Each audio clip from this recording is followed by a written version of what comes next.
So this pretty interesting piece here that I got. There's the outside piece of oak. There's where I split it apart from the other piece. And this is the bottom, what it looks like. Or what's going to be the bottom of the bowl. Basically, I just flatten it off. Put a recess in there for the chuck. And I'm going to try to hollow it out best I can. This here I'm going to clean up later with probably with a hand plane, or maybe just hit it with my chainsaw again and then sand it.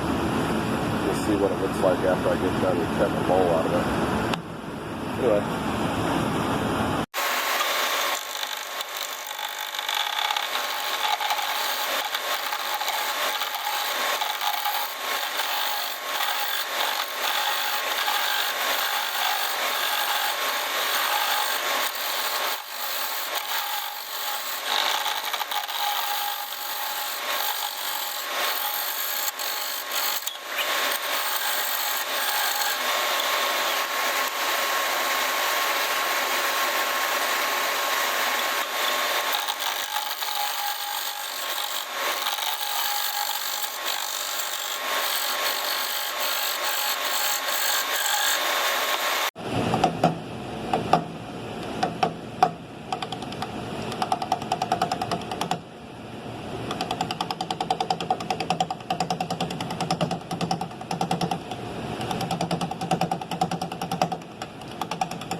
Bye-bye.